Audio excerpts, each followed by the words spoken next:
Kevin Minton with the FATT Show, where it's football all the time. We're here at Lake Oswego, where the Lake Oswego Lakers took out Tualatin.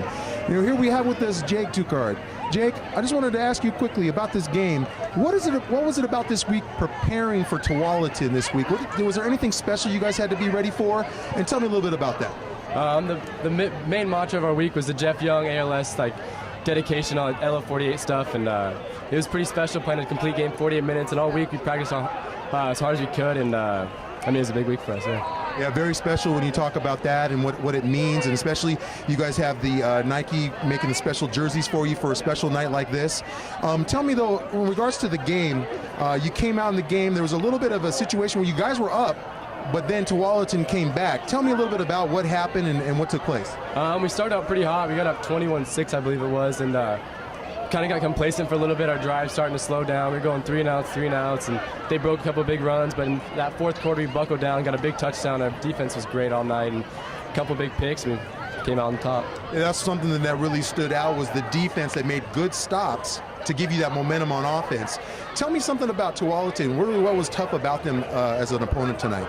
They were real physical up front. I mean, not a lot of time in the pocket, a couple rush throws for my fault, but it was a great finish. Our line fought the whole night. Our receivers did a great job, and it's great to come out on top. Tell me a little bit, Jake, what is it like playing quarterback for this Lake Oswego team this year, and what's really special about it, and what have you improved on this year versus last year? It's a special feeling growing up in the program, and always looking up to the varsity quarterback, and now we got a team full of freshmen, sophomore, junior, seniors all playing varsity, and it's pretty special to get to lead all those classes and be that guy that everyone looks up to and looks to for leadership.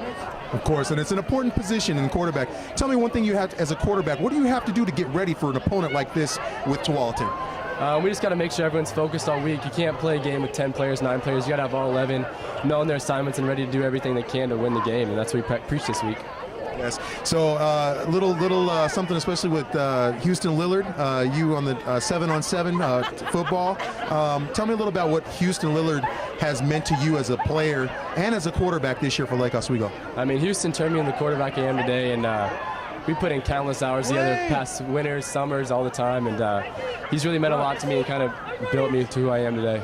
So the development has really helped you to be really poised as a quarterback.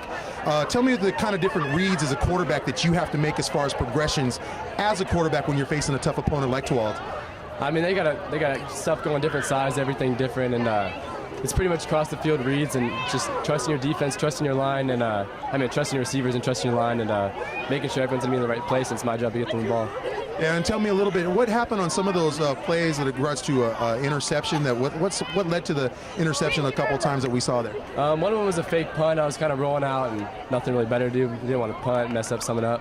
And the other one, I kind of threw it across my body, kind of made a bad decision, and I regret it, but we come out on top, so it's all right. Right, and so it's something that you look at, you learn from, but your defense gets some interceptions as well to really turn the tide a little bit. Yeah, our defense helped us out a bunch. I mean, Sean Elliott's first pick that I took it down to the 2-yard line, I think it was big, and Keenan Dereef's pick 6 was huge. Colin Bracken, another one. I mean, it was awesome night. Everyone got to play. Everyone made big tackles. Everyone made big plays. It was awesome. So important game, 34-27. You guys get the victory. Tell me about what's happening next week and really what you have to do to prepare. And really, what are some important things that stand out for your offense and defense to continue on winning, games? Like I said before, we can't get complacent. I mean, every week, TRL is a tough league, and every week we're playing a good team. So we just got to be ready for Sherwood. Keep getting better, meet on Sunday to get all that stuff done, and just have a good week of practice and come up Friday ready to play. Well, thank you very much, Jake. We appreciate it. Here we saw Lake Oswego 34, Tualatin 27. So we thank you. Thanks again for meeting us on the FATT Show. Have a good one. All right.